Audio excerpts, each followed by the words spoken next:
பொதிகை தொலைக்காட்சி நேயர்கள் அனைவருக்கும் என் இனிய வணக்கம். இன்னைக்கு நம்மளுடைய வணக்கம் பொதிகையில நம்ம பல்வேறு வகையான நிகழ்ச்சி தொகுப்புகளை பத்தி பார்க்க போறோம்.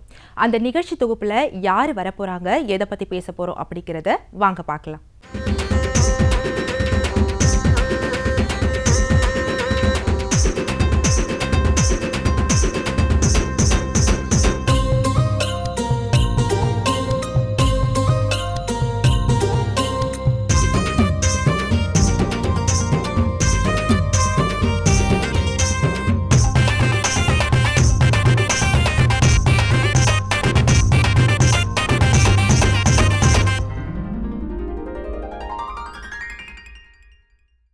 வணக்கம் பொதிகையில நம்ம முதல்ல பார்க்கக்கூடிய நிகழ்ச்சி திருக்குறள்.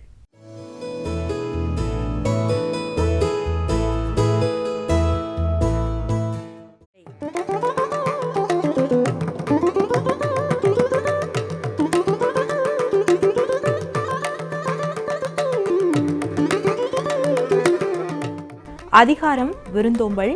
குறள் எண் 89. உடமையுள் இன்மை விருந்தோம்பல் ஓம்பா மடமை மடவார்க்கண் உண்டு. இக்குறளின் விளக்கம்: செல்வம் இருந்தும் வறுமையாய் வாழ்வது விருந்தினரை பேணாமல் வாழும் மடமையே. இது மூடரிடமே காணப்படும். நம்மளுடைய வணக்கம் பொதிகை நிகழ்ச்சியில அடுத்ததா நம்ம பார்க்கக்கூடிய நிகழ்ச்சி உடலுக்கும் உள்ளத்துக்கும் ஆரோக்கியம் தரக்கூடிய யோகம் இன்று.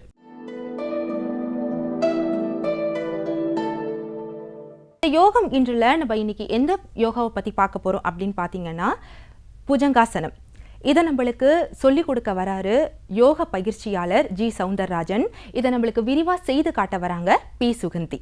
பொதிகை நண்பர்களுக்கு வணக்கம். இன்று உடல் எடை குறைப்பு வெயிட் லாஸ் ப்ரோக்ராம் அப்படின்னு இருக்கு இல்லையா, அதை பற்றி அடிப்படைகளை தெரிஞ்சுக்கலாம். உடல் மற்றும் உணவு சார்ந்து ஆராய்ச்சி செய்யக்கூடியவர்கள் இருக்காங்கல்ல, அவங்க இதை பற்றி ரொம்ப டீட்டெயிலாக ஸ்டடி பண்ணி ரிசர்ச் பண்ணி வச்சுருக்காங்க. அதுலேயும் முக்கியமாக யுவால் நோவா ஹராரி மாதிரியான மானுடவியலாளர்கள் இருக்காங்க இல்லையா, அவங்க என்ன சொல்கிறாங்க அப்படின்னா, அவங்க வந்து கிட்டத்தட்ட கடந்த 60,000-70,000 வருட மானுட வரலாற்றை ஒவ்வொரு நாளும் கணித்து ஊகித்து சில முடிவுகளுக்கு வருகிறார்கள். யுவால் மாதிரியான ஆட்கள். அவர் என்ன சொல்கிறாருன்னா, இந்த செஞ்சுரியில், இந்த நூற்றாண்டில் sugar is danger than gunpowder அப்படிங்கிறாரு. 80 லட்சம் பேர் கடந்த 100 வருடத்தில் வெறும் சுகரால் இறந்து போயிருக்காங்க. இதுதான் கணக்கு. இந்த டயட்டிஷியன் என்ன சொல்கிறாங்க அப்படின்னா, உங்களுடைய எடையில் திடீரென 8 முதல் 10% குறைகிறது என்றால், ஒரு 3 மாதத்துக்குள் அல்லது 2 மாதத்துக்குள் திடீர் எடை குறைப்பு ஒன்று நிகழ்கிறது என்றால், நீங்கள் ஆபத்தான ஏதோ ஒன்றை செய்து கொண்டிருக்கிறீர்கள், கவனம் கொள்ள வேண்டும் என்று அர்த்தம். ஏன்னா அந்த உடல் எடை எப்படி கூடுச்சு அப்படின்னா 4 காரணிகளால் கூடுச்சு. ஒன்று, நம்முடைய அன்றாட வாழ்க்கையில் செய்த வேலையில் சில மாற்றங்கள். சிலர் நைட் ஷிஃப்ட் பார்த்துட்டே இருந்திருப்பாங்க, திடீர்னு டே ஷிஃப்ட்டுக்கு மாறி இருப்பாங்க. அல்லது டே ஷிஃப்ட் பார்த்துக்கிட்டே இருந்திருப்பாங்க, அவங்களுக்கு நைட் ஷிஃப்ட் வேலை கிடச்சிருக்கும். அப்போது உடல் எடையில் சில மாற்றம் நிகழும். அல்லது வேறு ஏதோ ஒரு நோய் காரணிக்காக சில மருந்துகள் உட்கொண்டுகிட்டு இருப்பாங்க. திடீர்னு ஒரு டாக்டர் இந்த அடுத்த ஒரு 6 மாதத்திற்கு இந்த மருந்து சாப்பிடுங்கன்னு ஒரு மருந்து எழுதி கொடுத்துருப்பாங்க. அந்த மருந்தின் மூலமாகவும் இந்த உடல் எடை திடீரென குறைந்து போக சான்ஸ் உண்டு, வாய்ப்பு உண்டு. தைராய்டு சுரப்பியில் ஏற்படக்கூடிய மாற்றமும் வாய்ப்பு உண்டு. அடுத்து, உடல் பயிற்சி எதுவும் செய்யாமல் அல்லது திடீர்னு ஒன்று ஆரம்பித்தா இந்த உடல் எடையில் மாற்றம் உண்டு. அப்போ உணவு, உங்களுடைய மருந்து, உங்களுடைய உடற்பயிற்சி, உங்களுடைய வேலை சார்ந்த அந்த ஷிஃப்ட், அது எல்லாமே தான் உடல் எடை இழப்பிற்கான காரணமாக இருக்க முடியும். அப்போ உடல் எடை இழப்புங்கிறது வேற, திடீர்னு இந்த உடல் எடை குறைப்பதற்காக ஒரு ப்ரோக்ராமில் போய் ஜாயின் பண்ணி அதன் மூலமாக கிடைக்கக்கூடிய மாற்றம் அப்படிங்கிறது வேற. ஆனால் இரண்டுமே படிப்படியாக நிகழ வேண்டுமே தவிர, ஒரே நேரத்தில் 20 கிலோ எடை குறைகிறது என்றால் இது ஆபத்தான ஒரு விஷயம், கவனத்தில் கொள்க அப்படின்னு சொல்லப்படுது. யோக மரபு என்ன சொல்லுதுன்னா, பாடியில் டோனிங் நடக்கும். மிகச்சரியான தேவையான பகுதிகள் மட்டும்தான் உடம்புல இருக்கும். ஒரு யோகா ப்ராக்டிஸ்னு இருக்குது. தேவையற்ற கொழுப்புகளும் தேவையற்ற சதைகளும் படிப்படியாக குறைந்து உடல் மிக கட்டுக்கோப்பான ஒரு நிலையில் இருக்கும். அந்த கட்டுக்கோப்பான உடல் நிலையை தருவதற்குத்தான் யோக பயிற்சிகள் உதவுமே தவிர 3 மாதத்தில் 60 கிலோ எடை குறைப்பு யோகத்தில் சாத்தியம் இல்லை. இதெல்லாம் நாம் கணக்கில் கொண்டுதான் ஒரு பயிற்சி திட்டத்திற்குள் அல்லது ஒரு உணவு மாற்றத்தில் நாம் ஈடுபட வேண்டும். ஏன்னா ஆயுர்வேதம் இதை வாதமும் பித்தமும் மிகும் பொழுது உடல் எடை குறையும் என்று சொல்கிறது. அதனால் இது எல்லாத்தையும் நம்ம கணக்கில் வச்சுக்கிட்டு தான் ஒரு வெயிட் லாஸ் ப்ரோக்ராமில் ஜாயின் பண்ணணும். அது எந்த விதமான பக்க விளைவுகளும் இல்லாத ஒரு வெயிட் லாஸ் ப்ரோக்ராமாக இருக்கிறது ரொம்ப முக்கியம்.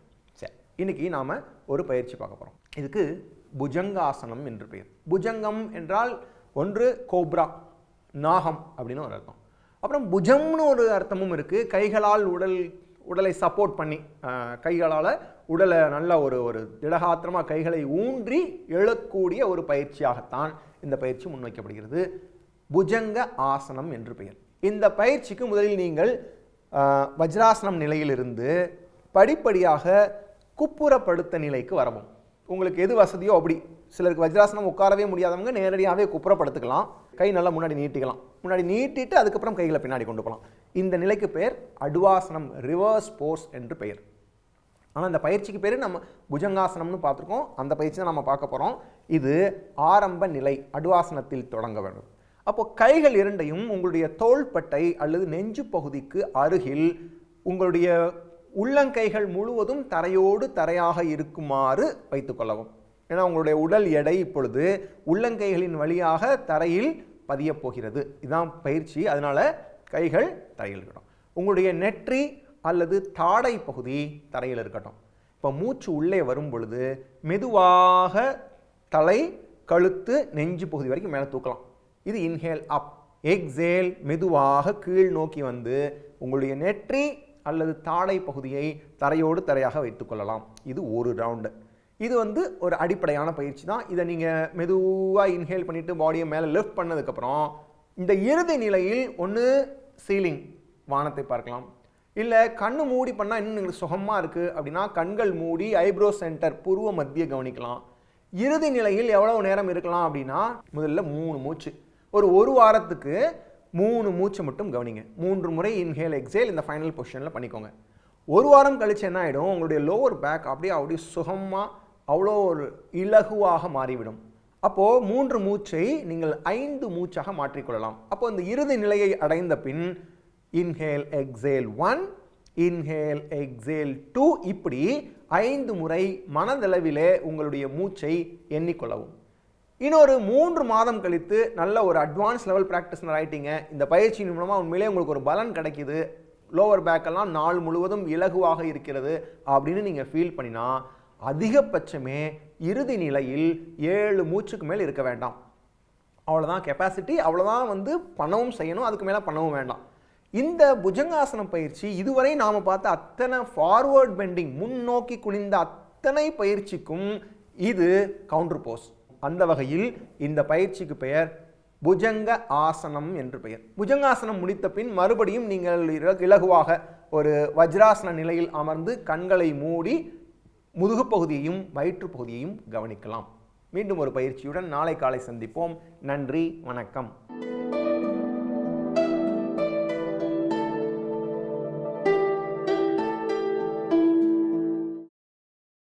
டிசம்பர் 14 தேதியான இன்று ஆற்றல் சேமிப்பு தினமாக நம்ம நாட்டில் கொண்டாடப்படுது. அதுக்கான சில முக்கிய தகவல்களை வாங்க பார்க்கலாம். இந்த நாளை பற்றின ஒரு சுவாரஸ்யமான தகவலை தாங்க இப்போ நம்ம பார்க்க போகிறோம். இந்த நாள் டிசம்பர் 14 எனர்ஜி கன்சர்வேஷன் டே அப்படின்னு சொல்லப்படுற தேசிய ஆற்றல் சேமிப்பு தினம். இந்த ஆற்றல் எனப்படும் எனர்ஜி, இந்த எனர்ஜியின் முக்கியத்துவம் என்ன, இதனுடைய சிறப்பம்சங்கள் என்ன அப்படிங்கிறத நம்ம மக்கள்கிட்ட கொண்டு போய் சேர்க்கணும் அப்படிங்கிறதுக்காக உருவாக்கப்பட்ட ஒரு நாள் தாங்க இந்த ஒரு நாள். உலக அளவில் எடுத்து பார்த்தீங்க அப்படின்னா இந்த ஆற்றல் சக்தி அதிகமாக இருக்கக்கூடிய ஒரு பொருள் தான் இந்த கச்சா எண்ணெய் அப்படிங்கிற ஒரு விஷயம். இந்த கச்சா எண்ணெய் அப்படிங்கிற விஷயமே உலக அளவில் இப்போது குறைவாக வந்துக்கிட்டே தாங்க இருக்குது. இது உலக அளவில் ஒரு மிகப்பெரிய பாதிப்பையும் ஒரு மிகப்பெரிய தாக்கத்தையும் ஏற்படுத்தக்கூடும் அப்படிங்கிறது பலரினுடைய கருத்தாகவே இருக்குது. கச்சா எண்ணெய் ஒரு பக்கம் இருக்க, உலக எரிசக்தி ஆதாரங்களில் எடுத்துக்கிட்டிங்க அப்படின்னா அதில் 1% மட்டும்தாங்க நம்ம இந்திய நாட்டில் இருக்குது. மீதி எல்லாமே கிட்டத்தட்ட 75% மேலான ஆற்றல் சக்தியை நம்ம மற்ற நாடுகளில் இருந்து தாங்க இறக்குமதி செய்கிறோம். அறிவியல் விமர்சகர்கள் சொல்கிற ஒரு விஷயம் என்ன அப்படின்னா, இன்னும் 50 ஆண்டுகள் கழித்து நீங்கள் நம்ம உலகத்தை எடுத்து பார்த்தீங்க அப்படின்னா இதில் ஆற்றலின் தேவை அதிகமாக இருக்கும், ஆனால் ஆற்றல் குறைவாக இருக்கும் அப்படிங்கிறது தான் அவங்க சொல்கிற ஒரு முக்கியமான ஒரு விஷயமாகவே இருக்குது. இதற்கு நம்ம எப்படி தயார்படுத்திக்கணும் அப்படின்னு பார்த்தீங்கன்னா, அதாவது நம்ம வீட்டில் நம்ம எல்லாருமே வந்து எலக்ட்ரிசிட்டியை பேஸ் பண்ணி தான் நம்ம வாழ்ந்துக்கிட்டு இருக்கோம். நம்ம எல்லாருடைய வீட்லேயுமே எலக்ட்ரிக்கல் சப்போர்ட் இல்லாமல் எந்த ஒரு இன்ஸ்ட்ருமெண்ட்டுமே வேலை செய்கிறதே கிடையாது. இந்த எனர்ஜி கன்சப்ஷன் அப்படிங்கிறது ரொம்ப ரொம்ப இம்பார்ட்டண்ட்டான ஒரு விஷயங்க. இப்போது உங்கள் வீட்டில் நிறையா ப்ராடக்ட்ஸ் இருக்கும், அந்த ப்ராடக்ட்ஸ் ஒரு அவுட்புட்டை தரும். அதே மாதிரி தான் இப்போது எனர்ஜி கன்சப்ஷன் அதிகமாக இருக்கக்கூடிய ப்ராடக்ட் உங்கள் வீட்டில் இருக்குது அப்படின்னா அது ஒரு அவுட்புட் தரும். எனர்ஜி கன்சப்ஷன் கம்மியாக இருக்கக்கூடிய ஒரு ப்ராடக்ட் உங்கள் வீட்டில் இருக்குன்னா அதுவும் ஒரு அவுட்புட் தரும். இப்போ இந்த ரெண்டு அவுட்புட்டும் ஒரே மாதிரியான அவுட்புட்டாக இருக்குது அப்படின்னா நீங்கள் ஹையர் எனர்ஜி கன்சப்ஷன் செய்யப்படுற ப்ராடக்டை தவிர்த்துட்டு நீங்கள் லோயர் எனர்ஜி கன்சப்ஷன் செய்யப்படுற ப்ராடக்ட்ஸை நீங்கள் அதிகமாக யூஸ் பண்ண ஆரம்பிச்சிங்க அப்படின்னா அது உங்களுக்கு ஒரு மிகப்பெரிய நல்ல மாற்றத்தை உங்களுக்கு கொண்டு வரும்.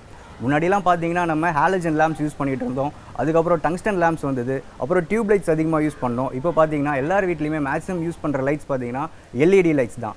இதனுடைய சிறப்பம்சம் என்ன அப்படின்னு பார்த்தீங்கன்னா எனர்ஜியை இது கம்மியாக கன்சியூம் பண்ணும். எனர்ஜி கம்மியாக கன்சியூம் பண்ணாலும் இதனுடைய அவுட்புட் கிட்டத்தட்ட டங்ஸ்டன் பல்பை விட அதிகமான ஒரு அவுட்புட்டை இது கொடுக்குது. இதுதாங்க இதனுடைய சிறப்பம்சமே. இந்த சிறப்பம்சங்களை நம்ம தெரிஞ்சுக்கிறதன் மூலயமா நம்ம என்ன விஷயங்கள் நம்ம அடுத்த தலைமுறையினருக்கு கொண்டு போய் சேர்க்கலாம் அப்படின்னு பார்த்தீங்கன்னா இந்த ஆற்றலை தாங்க. இந்த ஆற்றலின் முக்கியத்துவத்தை நம்ம கண்டிப்பாக அடுத்த தலைமுறையினருக்கு கொண்டு போய் சேர்க்கணும். அப்படி சேர்த்தோமானால் உலகம் வளர்ச்சி அடையும். எதிர்கால உலகம் நிச்சயமாக வளர்ச்சியான ஒரு எதிர்காலமாக இருக்கும் அப்படிங்கிறதுல எந்த விதமான மாற்று கருத்துமே கிடையாதுங்க. வணக்கம் பொதிகையில் நம்ம அடுத்ததாக காணக்கூடிய பகுதி பொதிகையின் சமையல் நேரம்.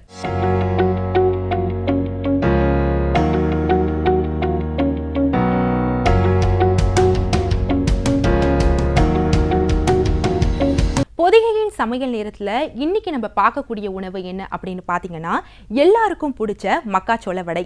இதை நம்மளுக்கு செய்து காட்ட வராங்க ஏ குமார். வாங்க பார்க்கலாம்.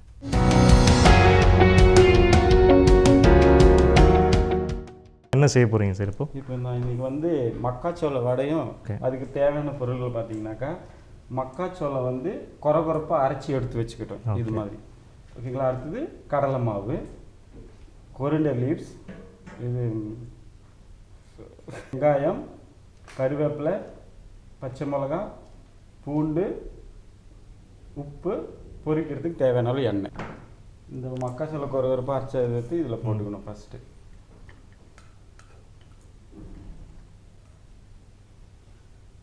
இது கூட கொஞ்சம் கடலை மாவு மிக்ஸ் பண்ணணும். ஏன்னாக்கா அந்த பைண்டிங் ஏஜென்ட் வரதுக்காக. இது வந்து மக்காச்சோளம் வந்து ஒரு கப்பு, இது வந்து ஒரு 1.5 ஸ்பூன் அது மாதிரி போட்டுடணும். இதில் கொரியண்டர் லீவ்ஸ், கொத்தமல்லி, கருவேப்பிலை. இது வந்து சின்ன வெங்காயம் சின்ன இதில் இது போட்டுறேன். கொஞ்சம் ஃப்ளேவர் வரதுக்காக கார்லிக் போடுறேன். பச்சை மிளகா ஃப்ளேவருக்காக உங்களுக்கு வந்து சோம்பு போடுறேன், பொடி பண்ணி போடுறேன் நான். தேவையான உப்பு.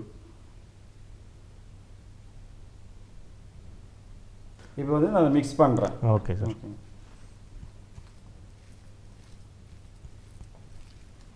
இப்படி மிக்ஸ் பண்ணிக்கிட்டு இதை வந்து சின்ன சின்ன உருண்டைகளாக பிடிச்சி வச்சு வடைக்கு தகுந்த மாதிரி பிடிச்சி வச்சு. ஓகே.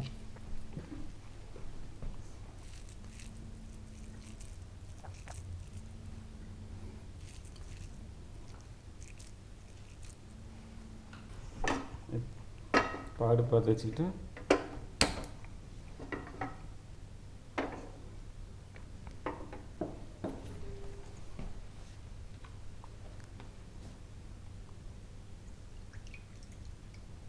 சரி சார். இப்போ உருண்டை செஞ்சு வச்சுட்டோம், ரெடி ஆகிடுச்சு. இப்போ அந்த உருண்டையை ஒரு பனானா லீவ்ஸ் எடுத்து அதில் வந்து வடை மாதிரி நம்மளுக்கு என்ன வடிவம் வேணுமோ அது மாதிரி தட்டி இது மாதிரி. சரி சார். இப்போ மக்காச்சோளத்தில் வடை செய்வது எப்படின்றது நீங்கள் சொல்கிறீங்க.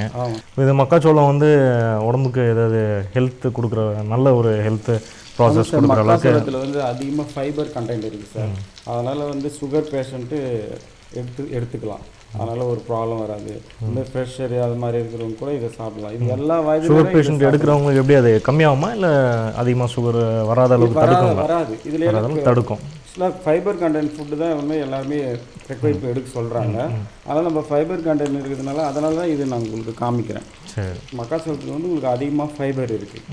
அது வந்து எல்லா வயதினரும் சாப்பிட்லாம், எல்லா உடல் நலம் இருக்கிறவங்களும் சாப்பிட்லாம் இது. அதனால் ஒரு ப்ராப்ளம் அவங்களுக்கு எந்த ப்ராப்ளமும் வராது. இப்போ பருப்போடனாக்கா கேஸ்ட்ரிக் ப்ராப்ளம் அது மாதிரி வரும், உளுந்து சாப்பிட்டோன்னாக்கா வேறு ஏதாவது வரும். இது அப்படி கிடையாது. இதில் வந்து முக்கியமான விஷயம் என்னன்னாக்கா ரொம்ப ஆயில் சூட்லேயும் போடக்கூடாது, ரொம்ப சூடு கம்மியாகவும் போடக்கூடாது. மீடியமான சூடு போட்டால் தான் உங்களுக்கு வந்து அந்த வடை கரெக்டாக அந்த கோல்டன் ப்ரௌனிஷ் வரும். அப்படி வந்தால் தான் உங்களுக்கு வந்து வடை சாப்பிட நல்லாயிருக்கும். பாருங்கள் கொஞ்சம் கொஞ்சமாக இது கலர் ஆகுது பார்த்தீங்களா? இப்படி கலர் ஆகி எடுத்திங்கன்னா தான் உங்களுக்கு சாப்பிட்றதுக்கு வந்து நல்லா க்ரன்ச்சியாக இருக்கும். மேலே க்ரன்ச்சியாக இருக்கும், உள்ளே சாஃப்டாக இருக்கும்.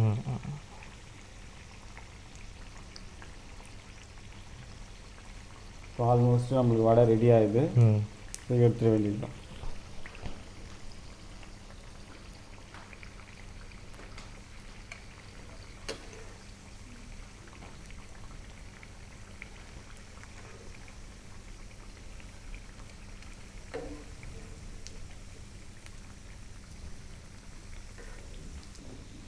உங்களுக்கு சூடான சரியான கான் வடை தயார். ஓகே.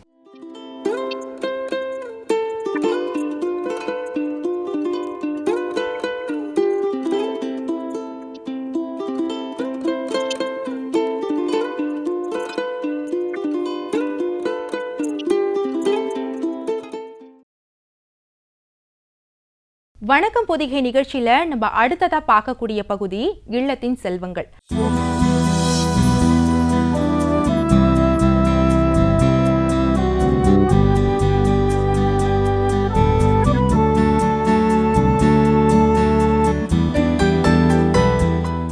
பொதுவாகவே நம்மளுக்கு மன அழுத்தம் ஏதாவது இருந்தது அப்படின்னா நம்ம வீட்டில் இருக்கிற செல்ல பிராணிகள் கூட ஒரு 5 நிமிஷம் விளையாண்டா போதும், அந்த மன அழுத்தம் எல்லாமே போய் நம்ம ரொம்ப சந்தோஷமாயிடுவோம்.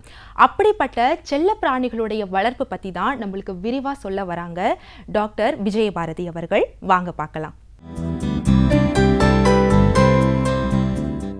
வணக்கம் நேயர்களே. இன்றைய நிகழ்ச்சியில் வெளிநாட்டு நாயினங்களில் சைபீரியன் ஹஸ்கி என்ற ஒரு நாயினத்தை பற்றி பார்ப்போம். பார்த்திங்கன்னா சின்ன பசங்கள்லேருந்து எல்லாருமே அந்த பெரியவங்க வரை அந்த நாயினத்தை பிடிக்காதவர்கள் யாருமே கிடையாது. அவங்க பார்த்திங்கன்னா வந்து இந்த நாய் அழகாக ஒயிட் கலரில் இருக்கும், ஒரு பிளாக் கலரில் கலந்து இருக்கும், இல்லை சில இதில் ப்ரௌன் கலரில் இருக்கும். இது ஐ பார்த்திங்கன்னா ஆல்மண்ட் ஷேப்பில் இருக்கும். அந்த ஐ இது பார்த்திங்கன்னா வந்து ப்ரௌன் ஆர் ப்ளூ கலரில் இருக்கும். இது பார்க்கவே ரொம்ப அழகான ஒரு பனிக்கரடின்னே சொல்லுவாங்க. அது அவ்வளோ ஒரு ஸ்ட்ராங்கான டாக், ஸ்டாமினா ரொம்ப வெரி ஸ்ட்ராங்கு. இது ஹேர் கோட்டு ரொம்ப ஸ்மூத்தாக இருக்கும். ஒரு very friendly dog. Only thing என்னென்னா வந்து நம்ம ஊர்களில் முதல்ல இந்த டாகை வளர்க்குறதுக்கு பயங்கரமாக யோசிச்சாங்க, இந்த கிளைமேட்டுக்கு வந்து இது செட் ஆகுமா அப்படின்னு. பட் நிறைய பேர் இப்போ வளர்க்க ஆரம்பிச்சிட்டாங்க. எப்படின்னா வந்துட்டு ஒன்றும் இல்லை, ரொம்ப ஹாட்டில் வெயில் காலங்களில் ரொம்ப கொஞ்சம் கேர்ஃபுல்லாக பார்த்துக்கணும். எப்போதுமே அதுக்கு ப்ராப்பர் வெண்டிலேஷனும் காற்றோட்டமான இடத்துல வச்சுக்கணும். முடிஞ்சால் ஏசியில் மெயின்டைன் பண்ணிக்கிட்டால் கொஞ்சம் நல்லது. அப்படி இல்லைனா வந்து நல்ல ஒரு வெண்டிலேஷன் வித் ஏரேஷன் இருக்கிற மாதிரி பார்த்துக்கணும். இந்த சைபீரியன் ஹஸ்கி வந்து வெளிநாட்டு நாயினம்னால வந்து பார்த்திங்கன்னா நம்ம ஊரில் சில நோய்கள் அதிகமாக இருக்கிறதுனால அதுக்கு ஏற்றாப்பில் நான் சொன்னது மாதிரி பார்வோ டிஸ்டம்பர்களுக்கு தடுப்பூசி அந்தந்த கால இடைவெளியில் போட்டு வருடத்திற்கு ஒரு முறை போட்டு விட வேண்டும். அது மாதிரி குடற்புழு நீக்கமும் கரெக்டாக பண்ணிடணும். இந்த சைபீரியன் ஹஸ்கியில் எல்லா நாய்களுக்கும் வர ப்ராப்ளங்கள் மாதிரி இதுகளுக்கும் சில ப்ராப்ளங்கள் இருக்குது. என்னென்னா மெயினாக வந்து பார்த்திங்கன்னா கண்ணு ப்ராப்ளம், ரெட்டினல் ப்ராப்ளம் வந்து இதில் ரொம்ப காமனாக வரும். ஸோ நீங்கள் வந்து இந்த சைபீரியன் ஹஸ்கி வந்து வாங்கும் போதோ அல்லது ப்ரீட் பண்ணும்போதோ பார்த்திங்கன்னா வந்து நீங்கள் வந்து அந்த பப்பிகளுக்கு அல்லது பேரண்ட்ஸுகளுக்கு வந்து அல்லது அதனுடைய மேல் டாகோ ஃபீமேல் டாகுகளுக்கு வந்து கிராஸ் பண்ணும்போது அந்த ரெட்டினல் ப்ராப்ளம் இருக்குதான்னு கொஞ்சம் செக் பண்ணிவிட்டு கிராஸ் அலோவ் பண்ணணும். அது வாங்கும்போது அந்த ஒரு ஃபேக்டரை நீங்கள் வந்து கரெக்டாக கன்சிடர் பண்ணிக்கணும்.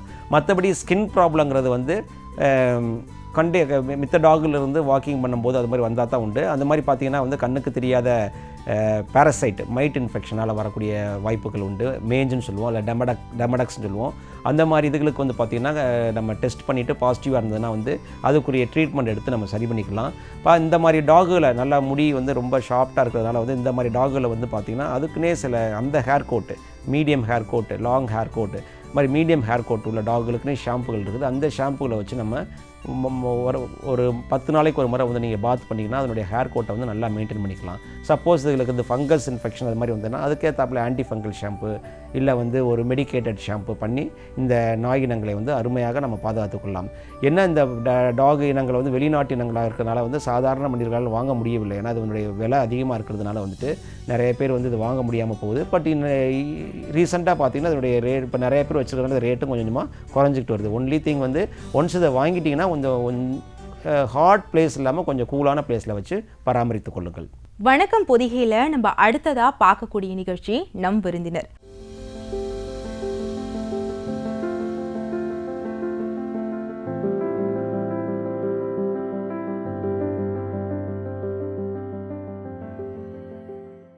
நேர்கள் அனைவருக்கும் இனிய வணக்கம். இது உங்கள் நம் விருந்தினர் நிகழ்ச்சி. திறமை இருந்தால் போதுங்க, அந்த திறமையே நமக்கு ஒரு நாள் பெருமையை தேடித்தரும். அப்படி தன்னுடைய திறமையை மட்டுமே நம்பி பவர் லிஃப்டிங் போட்டிகளில் உலக அளவில் பல சாதனைகளை படைத்த ஒரு மிகச்சிறந்த வீராங்கனையை தான் இன்று நம்ம சந்திக்க போகிறோம். Gold medalist in Commonwealth power lifting championship, gold medalist in Asian power lifting championship and gold medalist in national ஈவெண்ட்ஸ்னு இப்படி பல பெருமைகள் இவங்களுக்கு இருக்குது. இது மட்டும் இல்லாமல் இவங்க ஒரு டென்டல் சர்ஜனும் கூட. என்னது டென்டல் சர்ஜனா? டென்டல் சர்ஜன் வேறு சைடு, பவர் லிஃப்டிங் வேறு சைடு, எப்படிப்பா இது பாசிபிள் அப்படின்னு தானே கேட்குறீங்க. அதே டவுட்டு தான் எனக்கும். அந்த டவுட்டு தான் இன்றைக்கி இந்த நேர்காணலில் நம்ம கேட்டு தெரிஞ்சுக்க போகிறோம். இவங்களை பற்றின ஒரு அழகான காணொளி இப்போ வருது, வாங்க பார்க்கலாம்.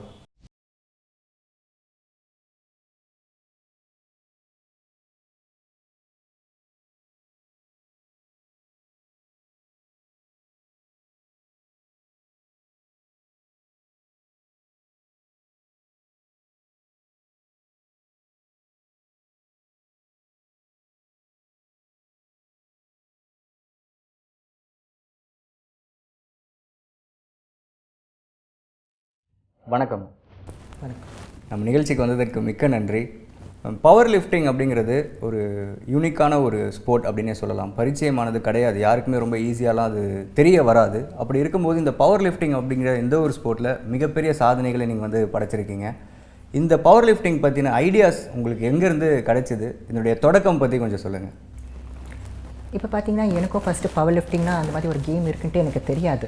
பிகாஸ் நம்ம வந்து அவ்வளோ எக்ஸ்போஷர் கிடையாது. நம்ம வந்து தெரிஞ்ச வந்து few games like cricket, basketball, football அந்த மாதிரி தான் எல்லாருமே பேசுகிறது பார்க்குறதும். ஸோ பவர் லிஃப்டிங்னு ஒரு கேம் இருக்குன்ட்டு எனக்கு தெரியாது. பட் எனக்கு குழந்தை பிறந்தோன்னே நான் நிறைய வெயிட் போட்டேன். ஸோ அப்போ வந்து அதை ரெடியூஸ் பண்ணலான்னு சொல்லிட்டு ஜிம்முக்கு போகும்போது தான் அங்கே பார்த்தா நிறைய பேர் இந்த மாதிரி வெயிட் தூக்கிட்டு இருந்தாங்க. அதை பார்த்து எனக்கு ஒரு க்யூரியாசிட்டி, எப்படி ரொம்ப குண்டா மஸ்குலராக இல்லை, ஒல்லியாக இருந்தாலும் இவ்வளோ வெயிட் எப்படி அவங்களால தூக்க முடியுது அப்படின்ட்டு. அப்போ அவங்கள கேட்டபோது அவங்க சொன்னாங்க பவர் லிஃப்டிங்னு ஒரு கேம் இருக்குது, பட் இது வந்து லேடிஸால் பண்ண முடியாது. இட்ஸ் அ மேல் டாமினேட்டிங் ஸ்போர்ட். ஸோ மேல் தான் பண்ணணும், ஏன்னா அது வெயிட் தூக்குறது அந்த மாதிரி கேம் அப்படி. பட் எனக்கு அதில் இன்ட்ரெஸ்ட் வந்துடுச்சு, பண்ண முடியாது. அப்புறம் நீங்கள் டாக்டர், உங்களுக்கு என்னத்துக்கு இந்த கேம் எல்லாம் அப்படின்னு சொல்ல ஆரம்பிச்சோன்னே, ஏன் நம்மளால் பண்ண முடியாது, நம்மளும் ட்ரை பண்ணோம் அப்படின்ட்டுன்னு ஒரு இன்ட்ரெஸ்ட் டெவலப் ஆச்சு. பட் யாரும் என்கரேஜ் பண்ணல. பிகாஸ் விமன் இது வரைக்கும் இந்த மாதிரி ஸ்போர்ட் பண்ணதில்லை. ஸோ முடியாதுன்னு தான் சொல்லிட்டு இருந்தாங்க. நானும் ட்ரைனிங்கெல்லாம் போய் கொடுப்பீங்களான்ட்டெல்லாம் கேட்டேன். யாரும் கொடுக்க மாட்டேன். பிகாஸ் உங்களுக்கு எதனா ப்ராப்ளம் வந்துச்சுன்னா நாங்கள் ரெஸ்பான்சிபிலிட்டி எடுத்துக்க முடியாது, விமனுக்கு என்ன ப்ராப்ளம் இருந்தால் அந்த மாதிரி தான் சொல்லிட்டு என்னை அவாய்ட் பண்ணிட்டு இருந்தாங்க.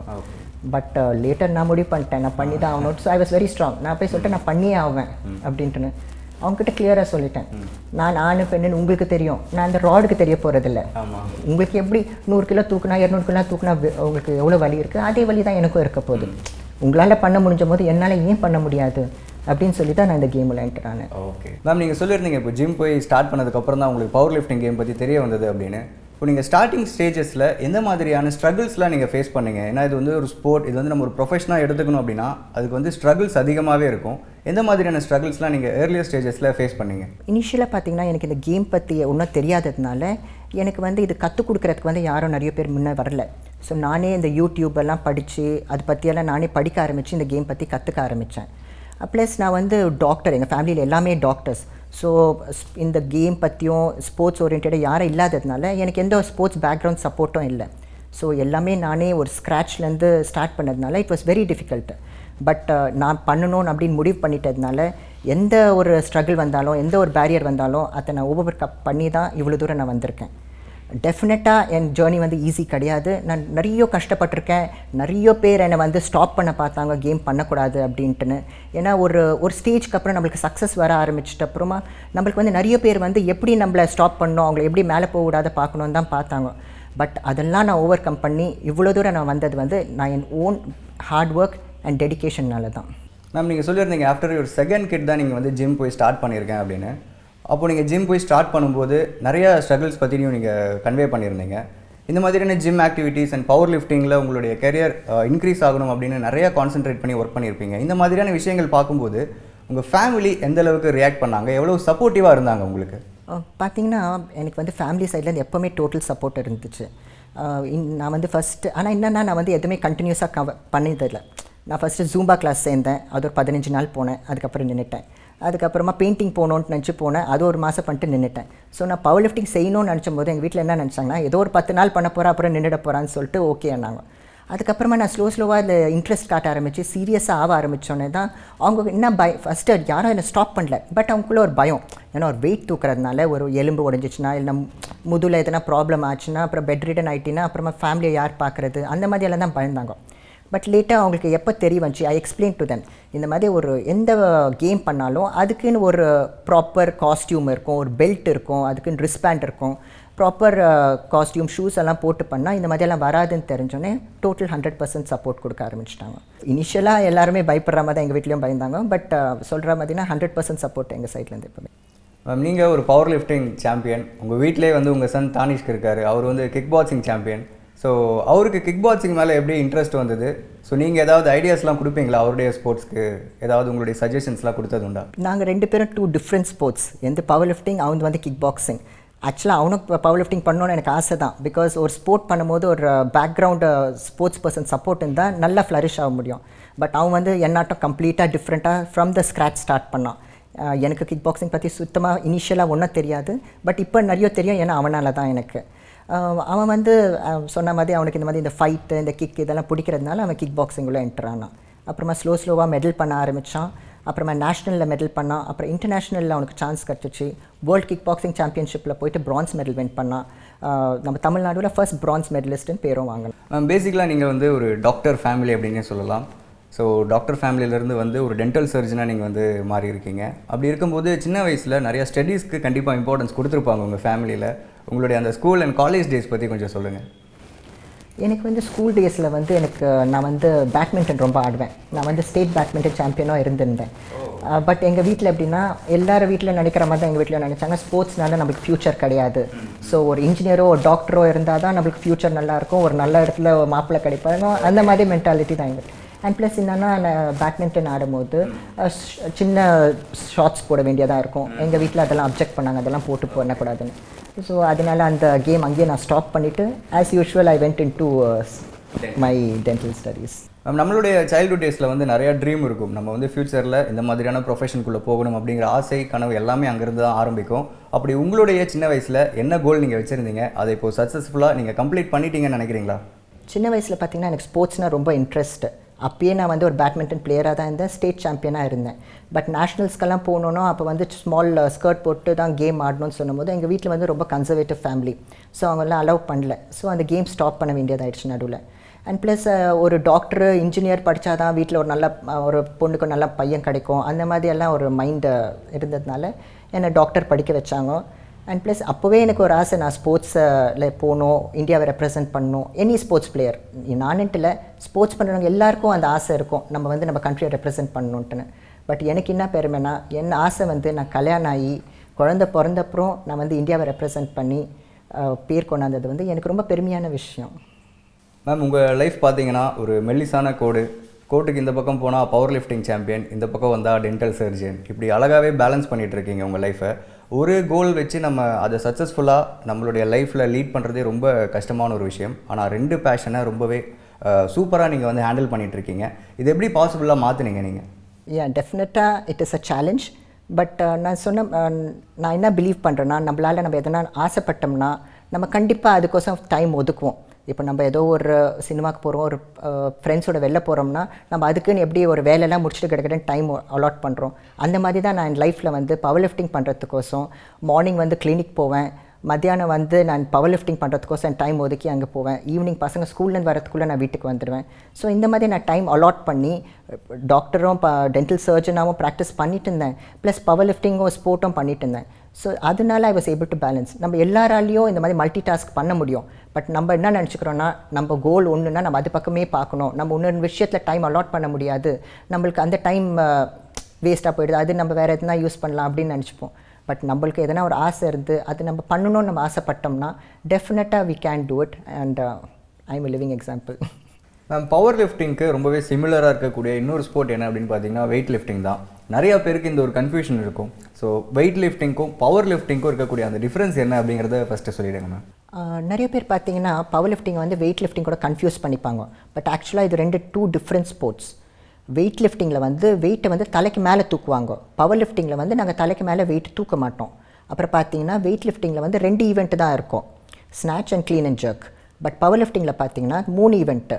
we have squat, bench press and deadlift. So இதுதான் difference between power lifting and weight lifting. Ma'am, 2017 நீங்கள் வந்து பவர் லிஃப்டிங்குள்ளே வரீங்க. ஸோ நீங்கள் வந்து நிறையா ஒர்க் பண்ண ஆரம்பிக்கிறீங்க. கட் பண்ணால் 2019 ஹாங்காங்கில் நடைபெறுற ஏஷியன் பவர் லிஃப்டிங் சாம்பியன்ஷிப்பில் கோல்டு மெடல் வாங்குறீங்க. இந்த ஒரு 2 வருஷத்தில் நீங்கள் கடினமான உழைப்பை நீங்கள் வந்து கண்டிப்பாக கொடுத்துருப்பீங்க.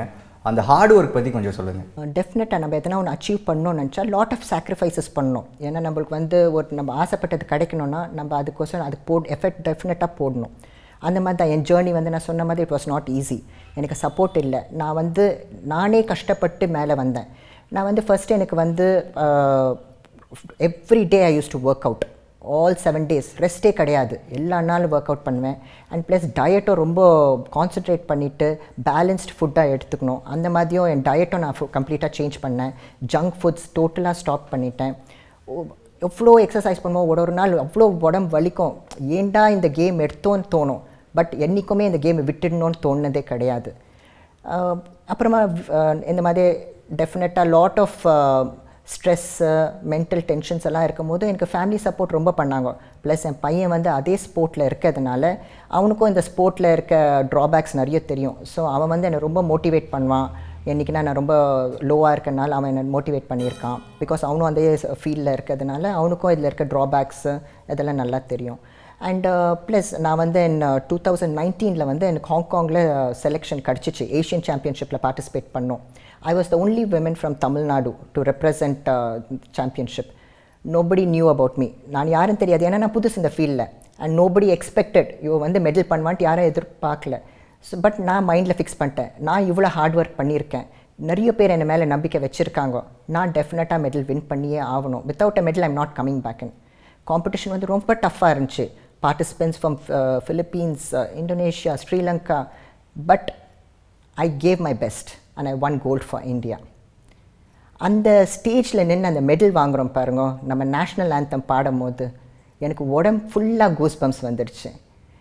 தட் மினிட் எனக்கு ரியலைஸ் பண்ணேன், my 4 years of hard work and dedication was worth இட்னு. அண்ட் ஏஷியா சாம்பியன்ஷிப்பில் எனக்கு பெஸ்ட் லிஃப்டர் அவார்டு கூட கொடுத்தாங்க. அண்ட் அதுக்கப்புறமா எனக்கு Commonwealth power lifting championship Canada, Newfoundland கேனடாவில் நடந்துச்சு. அங்கே எனக்கு செலெக்ஷன் கொடுத்தாங்க. அங்கேயும் நான் பார்ட்டிசிபேட் பண்ணி 5 கோல்டு மெடல்ஸ் வின் பண்ணேன்.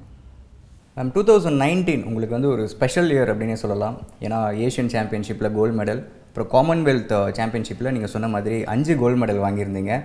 அது லாங் ஃப்ளைட் ட்ராவல் அப்படிங்கிறதுனால அந்த ஃப்ளைட் டியூரேஷன்லேயே உங்களுக்கு காலில் வந்து இன்ஜுரி ஆகிருக்கு அப்படிங்கிற ஒரு விஷயமும் கேள்விப்பட்டோம். அந்த இன்ஜுரி எல்லாத்தையுமே தாண்டி தான் நீங்கள் அந்த 5 கோல்டு வாங்கிட்டு வந்திருக்கீங்க. அந்த ஒரு ஜேர்னி பற்றி கொஞ்சம் சொல்லுங்கள். முக்கியமாக காமன்வெல்த் கேமில் என்னென்ன எக்ஸ்பீரியன்ஸ்லாம் நீங்கள் கற்றுக்க முடிஞ்சது? இப்போ பார்த்தீங்கன்னா இப்போ காம்படிஷன் நடக்குதுன்னா நாங்கள் வந்து 1 week பிஃபோரெல்லாம் ட்ராவல் பண்ண மாட்டோம். நாங்கள் வந்து காம்படிஷன் நடக்குதுன்னா 1 day பிஃபோர் தான் போய் அங்கே லேண்ட் ஆகிற மாதிரி எங்களுக்கு புக்கிங் பண்ணுவாங்க.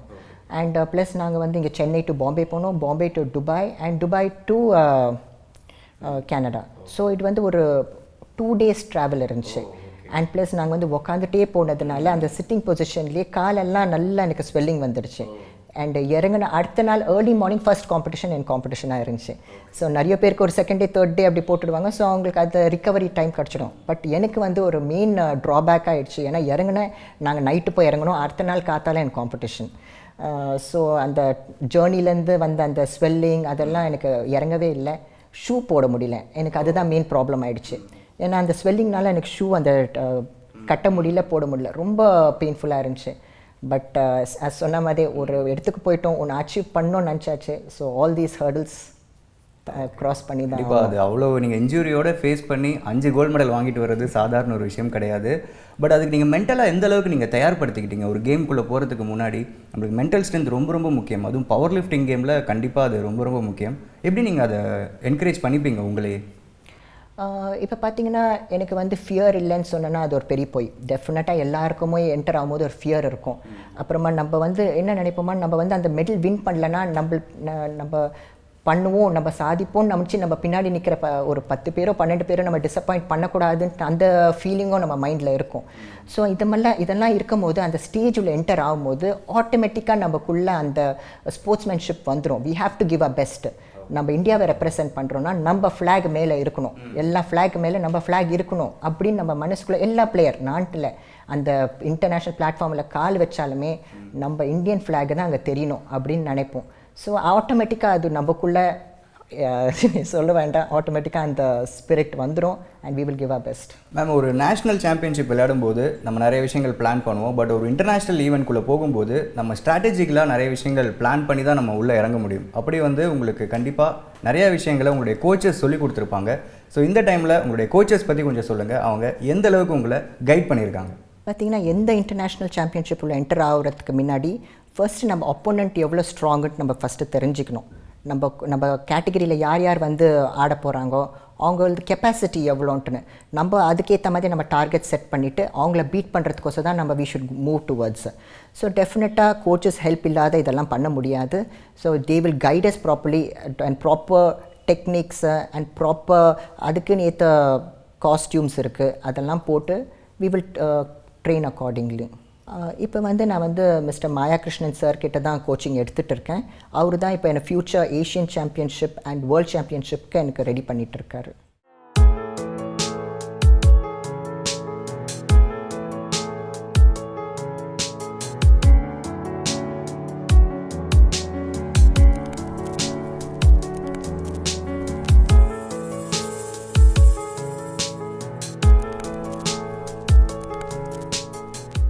இப்போ நீங்கள் ஒரு பவர் லிஃப்டிங் சாம்பியனாக இருக்கீங்க, நிறையா மெடல்ஸ் வாங்கியிருக்கீங்க. இது எல்லாத்தையும் இப்போது திரும்பி பார்க்கும்போது நம்ம அந்த ஃபர்ஸ்ட் மேட்ச் எப்போவுமே நம்மளுக்கு ஒரு ஞாபகம் இருந்துக்கிட்டே இருக்கக்கூடிய ஒரு விஷயமாக தான் இருக்கும். அப்படி உங்களுடைய இந்த பவர் லிஃப்டிங் ஈவெண்ட்ஸில் நீங்கள் பார்ட்டிசிபேட் பண்ண அந்த முதல் டோர்னமெண்ட், முதல் மேட்ச் பற்றி கொஞ்சம் சொல்லுங்கள். அது எப்படி அமைஞ்சது உங்களுக்கு? எப்போவுமே மறக்க முடியாத மேட்ச் வந்து நம்ம ஃபர்ஸ்ட் மேட்ச் தான். நான் வந்து சென்னை டிஸ்ட்ரிக்டில் பார்ட்டிசிபேட் பண்ணேன் பவர் லிஃப்டிங் சாம்பியன்ஷிப்பில். அப்போ வந்து நான் வந்து அப்போ தான் பவர் லிஃப்டிங் என்னான்னு தெரிஞ்சு ஸ்டார்ட் பண்ணது. அப்புறமா டிஸ்ட்ரிக்ட் சாம்பியன்ஷிப்பில் பார்ட்டிசிபேட் பண்ணேன். அண்ட் நான் வந்து அவ்வளோ வெயிட்டும் தூக்கல, பேசிக் வெயிட்ஸ் தான் பண்ணேன். And I got a medal for that. So எனக்கு வந்து அது மறக்க முடியாத ஒரு எக்ஸ்பீரியன்ஸ். அப்போ வந்து நான் எவ்வளோ தூக்கியிருப்பேன், ஒரு 100 கிலோ கூட தூக்கியிருக்க மாட்டேன். 100 கிலோ. இப்போ நான் 450 கிலோக்கு மேலே தூக்குறேன். ஆனால் அந்த 100 கிலோ தூக்கின சந்தோஷம் வந்து 450 கிலோ தூக்குறதுக்கு மேலே இருக்குது. மேம், கிரிக்கெட்டில் இந்தியன் டீம் வந்து தோத்துட்டு இந்தியா வந்தால் கூட அவங்கள ரிசீவ் பண்ணுறதுக்கு ப்ராப்பரான ஒரு ரிசப்ஷன் கிடைக்கும், எல்லோரும் அவங்கள போய் கவர் பண்ணுவாங்க. பட் நீங்கள் ஒரு இன்டர்நேஷ்னல் லெவலில் காமன்வெல்த் பவர் லிஃப்டிங் சாம்பியன்ஷிப்பில் 5 கோல்டு மெடல் வாங்கிட்டு இந்தியாவுக்கு வந்தீங்க. அப்போ உங்களுக்கு ரிசப்ஷன் எப்படி இருந்தது? டெஃபினட்டாக நம்ம அதர் ஸ்போர்ட்ஸ் கிடைக்கிற மாதிரி ரிசப்ஷன் கிடைக்கல. பட் டெஃபினட்டாக press was there, media coverage இருந்துச்சு. அண்ட் என்ன சொல்ல போனோன்னா எனக்கு அந்த டைமில் வந்து இந்த மாதிரி ஒரு வந்த பப்ளிசிட்டி எப்படி ஆக்செப்ட் பண்ணிக்கணும்னு தெரியல. பிகாஸ் நான் வந்து டோட்டலாக மெடிக்கல் பேக்ரவுண்டில் இருந்ததுனால சடனாக இந்த ஃபேம் வந்தோடனே lot of phone calls and people இன்டர்வியூக்கு வேணுன்றாங்க. அந்த மாதிரியில் வந்தால் எனக்கு யாரை எப்படி ஹேண்டில் பண்ணணும், ஒரு நாள் ஒரு 5 இன்டர்வியூ என்னால் கொடுக்க முடியுமான்னு தெரியல. ஸோ இந்த மாதிரி நிறைய விஷயம் வந்து எனக்கு எப்படி ஹேண்டில் பண்ணணுன்ட்டு எனக்கு தெரியல. பிகாஸ் சடனாக when I got that fame. So நான் என்ன சொல்லணுன்னா அந்த டைம் வந்து நான் ஒரு ஷெல்குள்ளே போகிற மாதிரி போயிட்டேன். ஐ ஸ்விட்ச் ஆஃப் மை ஃபோன். அப்புறமா யாருன்னா வீட்டுக்கு வந்தாலும் வீட்டில் இல்லைன்னு சொல்லிவிடுங்க அந்த மாதிரி. பிகாஸ் எனக்கு வந்து அந்த வந்த டைமில் அதை எப்படி ஆக்செப்ட் பண்ணிக்கணும்னு தெரியல. அத்லெட்ஸ் எல்லாருக்குமே அவங்களுடைய ஃபிசிக்கல் ஸ்ட்ரென்த் ரொம்ப ரொம்ப இம்பார்ட்டன்ட். இந்த ஃபிசிக்கல் ஸ்ட்ரென்த்தை அவங்க ப்ராப்பராக மெயின்டைன் பண்ணணும்னா ப்ராப்பர் டயட் அவங்க கண்டிப்பாக இருந்தாகணும். அப்படி உங்களுடைய இந்த டயட் அண்ட் ஃபிசிக்கல் ஸ்ட்ரென்த்தை நீங்கள் எப்படி வந்து டெவலப் பண்ணிப்பீங்க? இனிஷியலாக நான் வந்து ரொம்ப ஓவர் வெயிட்டாக இருந்ததுனால நான் வந்து அதை ரெடியூஸ் பண்ணணும்னு சொல்லி தான் நான் டயட் உள்ளே போனேன். அப்போ என்னென்னா எனக்கு அவ்வளோ நாலேஜ் கிடையாது. டயட்டிங்னா என்ன, கிராஷ் டயட், ஒரு நாள் சாப்பிடக்கூடாது, மத்தியானம் சாப்பிடக்கூடாது, பிரேக்ஃபாஸ்ட் சாப்பிடக்கூடாது, அப்படியெல்லாம் நினச்சி தான் நான் வெயிட் லாஸ் ஆகும்ட்டுன்னு ஒரு wrong method of dieting follow பண்ணியிருந்தேன். பட் ஆக்சுவலாக பார்த்தீங்கன்னா தேர்ஸ் அ ப்ராப்பர் டெக்னிக். நம்ம வந்து ஒரு வெயிட் லாஸ் பண்ணணுமோ இல்லை ஒரு ஃபிசிக்கல் ஃபிட்டாகவும் இருக்கணும்னு நினச்சா ஒரு சர்டன் அமௌண்ட் ஆஃப் ப்ரோட்டீன்ஸ், ஒரு சர்டன் அமௌண்ட் ஆஃப் கார்ப்ஸ் எடுத்துக்கணும், வெஜிடபிள்ஸ், சூப்ஸ் இன்க்ளூட் பண்ணிக்கணும். கேட்கும் போது ரொம்ப கஷ்டமாக இருக்கும், ஐயோ நம்ம டெய்லி சூப் குடிக்கணுமா, டெய்லி வெஜிடபிள்ஸ் சாப்பிடணுமா அப்படின்னு நினைப்போம். இனிஷியலாக எல்லாமே கொஞ்சம் கஷ்டமாக இருக்கும். பட் அது நம்ம ப்ராக்டிஸ் பண்ணிக்கணும்னா, நம்ம டயட்டில் இன்க்ளூட் பண்ணிக்கணும்னா அது நம்ம ரொட்டீன் ஆகி போயிடும். ஸோ நம்ம ஹெல்த்தி டயட்டும் ஃபாலோ பண்ண முடியும், நம்ம ஃபிட்னஸும் நம்ம மெயின்டைன் பண்ண முடியும். இப்போது சமீப காலமாக நீங்கள் வந்து நிறைய சோஷியல் ஆக்டிவிட்டீஸில் நீங்கள் வந்து பார்ட்டிசிபேட் பண்ணுறீங்க. முக்கியமாக இந்த மாதிரி சோஷியல் ஆக்டிவிட்டீஸில் போயிட்டு பார்ட்டிசிபேட் பண்ணும்போது எப்படி உங்களோட டைமை மெயின்டைன் பண்ணுறீங்க? இந்த மாதிரியான இன்ட்ராக்ஷன்ஸ் அண்ட் இந்த மாதிரியான மீடியா ரெஃபரன்சஸ் இந்த மாதிரிலாம் நடக்கும்போது எப்படி இதை வந்து உங்களுடைய ஃப்யூச்சருக்கு எடுத்துகிட்டு போகணும்னு நினைக்கிறீங்க? நீங்கள் பார்த்தீங்கன்னா நான் வந்து சோஷியல் ஆக்டிவிட்டீஸ் வந்து பவர் லிஃப்டிங் சேர்ந்தப்புறம் பண்ணுறது கிடையாது. நாங்கள் வந்து டென்டல் சர்ஜரி நான் ஸ்டார்ட் பண்ணதுலேருந்தே எங்கள் ஃபேமிலி வந்து சோஷியல் சர்வீஸ் பண்ணிகிட்ருக்கோம். நாங்கள் வந்து ஒரு 15 இயர்ஸாக மென்டலி சேலஞ்ச்டு விமென்க்கு ஃப்ரீ டென்டல் ட்ரீட்மெண்ட் பண்ணிகிட்ருக்கோம் 15 இயர்ஸாக.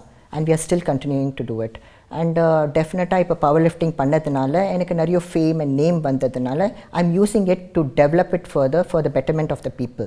இப்போ வந்து நான் இந்தியா டர்ன்ஸ் பிங்க்கில் வந்து பிரெஸ்ட் கேன்சர் அவேர்னஸ் பண்ணிகிட்டு இருக்கேன். பிகாஸ் அது வந்து ஒரு டாபிக் நம்ம பேச கூச்சப்படுவோம், பிரெஸ்ட்னா கூச்சப்படுவோம். பட் பிரெஸ்ட் கேன்சர் வந்து அது எவ்வளோ ஸ்ப்ரெட் ஆகுது நம்ம இந்தியாவில், அதை பற்றி பேசி அவேர்னஸ் கொண்டாடணும். அதை பற்றி I am working towards that. And plus நான் வந்து இப்போ கிக் பாக்ஸிங்கில் வந்து விமன் கமிட்டி சேர்மனாக நான் போட்டிருக்காங்க. And I want lot of women to do sports, I want lot of girls to come out and do sports. So இந்த மாதிரி ஸ்போர்ட்ஸை டெவலப் பண்ணுற ஆக்டிவிட்டீஸ் எல்லாம் நான் பண்ணிகிட்ருக்கேன். Strong woman, first master woman, இப்படி வந்து பல டைட்டில்ஸ் நீங்கள் வந்து வாங்கியிருக்கீங்க. இது இல்லாமல் நிறைய அவார்ட்ஸும் நீங்கள் வாங்கியிருக்கீங்க. இந்த மாதிரியான டைட்டில்ஸ் அண்ட் ப்ராப்பரான ஒரு ரெக்கக்னிஷன்ஸ் கிடைக்கும்போது ஒரு அத்லெட்டாக நீங்கள் எந்த அளவுக்கு சந்தோஷப்படுறீங்க? ஒரு அத்லெட் வந்து எந்த கேம் பண்ணாலும் இந்த எண்ட் ஆஃப் த டே வந்து ஒரு அப்ரிசியேஷன், ஒரு அவார்டுன்னு கூட நம்ம சொல்ல மாட்டோம். ஒரு 4 பேர் நம்மளை பார்த்து இந்தியாவுக்கோசம் நீ பண்ணியிருக்கேன், இந்த மாதிரி நாங்கள் உன்னை பார்த்து பெருமைப்படுறோன்னு சொல்கிற அந்த ஒரு வார்த்தைக்கோசம் தான் எல்லா அத்லெட்டும் ஏங்குறது. ஸோ எனக்கு ரொம்ப சந்தோஷம் தட் என் ஆசை வந்து I am able to fulfil it. ஒரு லேட்டர் ஸ்டேஜ் ஆஃப் ஏஜ்லனா கூட I am able to do it. நிறைய பேர் விமன் நினச்சிப்பாங்க, நம்ம ஏதோ சின்ன வயசில் ஆசைப்பட்டோம், இப்போ வயசாகிடுச்சு நம்ம இதெல்லாம் பண்ண முடியாது அப்படின்னு நினச்சிப்போம். But that is not possible. நம்ம எந்த வயசுனாலும் நம்ம எதனா ஒரு ஆசைப்பட்டோம்னா நம்ம அதுக்கோசம் ஹார்ட் ஒர்க், டெடிக்கேஷனாக அண்ட் ஃபோக்கஸ்டாக இருந்தோம்னா நம்ம டெஃபினட்டாக நம்ம ஆசைப்பட்டது நம்மளுக்கு கிடைக்கும். பவர் லிஃப்டிங் பற்றி பேசும்போது நீங்கள் சொல்லியிருந்தீங்க இது வந்து ஒரு 3 வேரியேஷன்ஸ் இருக்குது இதுக்குள்ளே அப்படின்னு. அதாவது ஸ்குவாட்ஸில் ஆரம்பித்து அப்புறம் பெஞ்ச் ப்ரெஸ் அப்புறம் டெட் லிஃப்ட். ஸோ இந்த 3 வேரியேஷன்ஸ்லுமே பார்த்தீங்கன்னா பவர் லிஃப்டிங் பார்ட்டிசிபேட் பண்ணுற பார்ட்டிசிபென்ட்ஸ் வேறு மாதிரியான காஸ்டியூம்ஸ் போடுவாங்க, ஷூஸ் கூட டிஃப்ரெண்ட்டாக இருக்கும், அவங்களுடைய ரிக்ஸ் கூட கம்ப்ளீட்டாக ஒவ்வொரு வேரியேஷன்ஸ்க்கு ஏற்ற மாதிரி மாறி இருக்கும். இதனுடைய டிஃப்ரென்சியேஷன்ஸ் பற்றி கொஞ்சம் டீட்டெயில்டாக சொல்லுங்கள். ஆமாம், பவர் லிஃப்டிங்கில் வந்து 3 டிஃப்ரெண்ட் காஸ்டியூம்ஸ் யூஸ் பண்ணோம். இப்போ ஸ்குவாட்டுக்கு பார்த்திங்கன்னா அதுக்குன்னு தனி காஸ்டியூம் இருக்கும், பெல்ட் இருக்கும், ஷூஸ் இருக்கும். பெஞ்ச் பார்த்திங்கன்னா பெஞ்ச் சூட்டுன்னு வரும். ஸோ பெஞ்ச் சூட் மேலே நாங்கள் லூஸ் காஸ்டியூம் போட்டு அதுக்கு ஷூஸ் போட்டு பெல்ட் போட்டு தான் பண்ணணும். அதே மாதிரி டெட் லிஃப்ட் தான், டெட் லிஃப்ட்டுக்கும் தனி காஸ்டியூம். அண்ட் ஈச் காஸ்டியூம் வந்து it's very costly. Imported costumes இந்தியாவில் இட்ஸ் நாட் அவைலபிள். ஸோ நீங்கள் பார்த்தீங்கன்னா அந்த காஸ்டியூமே நாங்களுக்கு ஒரு காஸ்டியூமே 20,000 ரூபாய் கிட்ட வந்துடும். ஸோ ஒரு ஈவெண்ட் பண்ணோன்னா பெஞ்சுக்கு தனி காஸ்டியூம், டெட்டுக்கு தனி, ஸ்குவாட்டுக்கு தனியாக வாங்க வேண்டியதாக இருக்கும். அண்ட் ஷூஸ் எல்லாம் கூட இம்போர்ட்டட் ஷூஸ் தான், every thing is imported. Power lifting பொறுத்த வரைக்கும் நம்மளுடைய பார்பெல் வந்து கரெக்டாக ஹோல்ட் பண்ணுற கிரிப்பிங் பொசிஷன் ரொம்ப ரொம்ப இம்பார்ட்டண்ட் அப்படின்னு சொல்லுவாங்க. அந்த கிரிப்பிங் பொசிஷன் வந்து ஸ்ட்ராங்காக இருந்ததுன்னா நம்ம வெயிட் லிஃப்டிங்க்கு ரொம்ப ரொம்ப அது யூஸ்ஃபுல்லாக இருக்கும் அப்படிங்கிற ஒரு விஷயமும் இருக்குது. இப்போ ஒரு ஸ்டார்டிங் ஸ்டேஜில் நம்ம வந்து பவர் லிஃப்டிங்கில் நான் வந்து சாதிக்கணும் அப்படின்னு நினைக்கிற இளைஞர்கள் இந்த கிரிப்பிங் பொசிஷன்ஸை எப்படி அவங்க ஹேண்டில் பண்ணணும்னு நினைக்கிறீங்க? கண்டிப்பாக. ஏன்னா நம்ம பார்த்திங்கன்னா பவர் லிஃப்டிங்கில் வந்து நாங்கள் ராடோட தான் எல்லாமே டீல் பண்ணுறோம். அந்த ராட் வந்து 20 kg இருக்கும். ஸோ அது கிரிப் பார்த்திங்கன்னா நம்ம எல்லாருக்கும் டிஃபர் மாறும். இதுதான் இந்த இடத்துல தான் பிடிக்கணும் ஸ்டாண்டர்டுன்னு அந்த மாதிரி எதுவுமே கிடையாது. நம்ம ஷோல்டர் லென்த்து அது பேஸ் பண்ணி தான் கிரிப்பும் நம்ம டிசைன் பண்ணுவோம், கிரிப்பு பிடிக்கணும். அண்ட் ப்ளஸ் ஒரு பாடி டைப் ஒருத்தருக்கு வந்து கொஞ்சம் வைடாக பிடிச்சா கம்ஃபர்டபுளாக இருக்குது நினச்சா கொஞ்சம் வைடாக பிடிச்சிக்கலாம். So there is no fixed rule, இந்த இடத்துல தான் கை வைக்கணும், இந்த இடத்துல தான் நம்ம பண்ணணும் அப்படின்ட்டுலாம் ஒன்றும் கிடையாது. நம்ம பாடி ஷோல்டர் லென்த்து, நம்ம ஹேண்ட் பொசிஷன், நம்ம கம்ஃபர்ட், அதை வச்சு நம்ம கிரிப்பை டிசைட் பண்ணிக்கலாம். பவர் லிஃப்டிங்கில் நானும் ஒரு பவர் லிஃப்டர் ஆகணும் அப்படின்னு ஆசைப்படுற நிறைய பெண்கள் இந்த இன்டர்வியூவை பார்த்துக்கிட்டு இருப்பாங்க. அவங்களுக்கு இந்த கேமில் எந்தளவுக்கு எக்ஸ்போஷர் இருக்குது, எந்தளவுக்கு ஃப்யூச்சர் இருக்குதுன்னு நினைக்கிறீங்க? இப்போ பார்த்தீங்கன்னா power lifting is a wonderful sport. எல்லோரும் அதை ட்ரை பண்ணியே ஆகணும். அண்ட் ஃப்யூச்சர் பற்றி பேசுனீங்கன்னா இந்த கேம் த்ரூவாக என்ன ஆகுனா, ஒரு கேம் பண்ணிங்கன்னா ஒரு மெடல் பண்ணால் அது வந்து உங்களுக்கு ஸ்கூலில் வந்து ஃபீஸில் வந்து உங்களுக்கு டிஸ்கவுண்ட் கொடுப்பாங்க. And plus engineering and medical seats கூட ஸ்போர்ட்ஸ் கோட்டாலாம் கிடைக்குது. அண்ட் கவர்மெண்ட் ஜாப்ஸ் கிடைக்கலாம் உங்களுக்கு, forest department, postal, railways, power lifting த்ரூவாக எவ்வளோ பெனிஃபிட்ஸ் இருக்குது. இதெல்லாம் நம்ம யூட்டிலைஸ் பண்ணிக்கணும். இப்போ பார்த்தீங்கன்னா விமன் வந்து ஸ்போர்ட்ஸ் பண்ணுறதுனால அவங்களுக்கு ஃபிசிக்கலாக நிறைய பெனிஃபிட்ஸ் கூட ஆகும். இப்போ ஏன்னா விமனில் வந்து நிறைய ஹார்மோன்ஸ் சேஞ்ச் ஆகும், பியூபர்ட்டியாக இருக்கட்டும், சைல்ட் பர்த்தாக இருக்கட்டும், மெனபாஸாக இருக்கட்டும். பட் ஸ்போர்ட்ஸ் பண்ணுறதுனால என்ன ஆகும்னா அவங்களுக்கு வந்து they'll be able to over come all this. அவங்க வந்து இம்யூனிட்டி டெவலப் ஆகும், அவங்களுக்கு ஸ்ட்ரெஸ் லெவல் கம்மியாகும், அண்ட் ப்ளஸ் ஃபிசிக்கலாக ஃபிட்டாகவும் வச்சுக்கலாம். ஸோ டெஃபினட்டாக let not only powerlifting, any sport. So interest இருந்தால் கண்டிப்பாக ஸ்போர்ட்ஸில் பசங்க என்டர் ஆகணும் and they should flourish. Ma'am ரொம்பவே வந்து சந்தோஷம் உங்களை வந்து சந்திச்சதில். ஏன்னா பவர் லிஃப்டிங் கேம் பற்றியும் பவர் லிஃப்டிங்னு ஒரு கேம் இருக்கா அப்படின்னு நிறைய பேருக்கு வந்து இந்த இன்டர்வியூ பார்த்தோன்னே புரிஞ்சிருக்கும் அப்படின்னு நான் நினைக்கிறேன். உங்களுடைய அச்சீவ்மெண்ட்ஸ் பற்றியும் நிறைய விஷயங்களை எங்கிட்ட வந்து ஷேர் பண்ணிட்டீங்க. நம்ம நிகழ்ச்சிக்கு வந்ததற்கு மிக்க நன்றி மேம். தேங்க்யூ.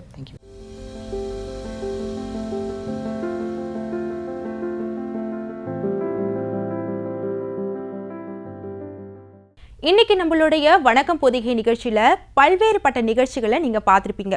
அதிலிருந்து நிறைய விஷயங்களை கற்றுட்டு இருந்திருப்பீங்க. மீண்டும் வணக்கம் பொதிகை நாளை காலை 7 மணிக்கு.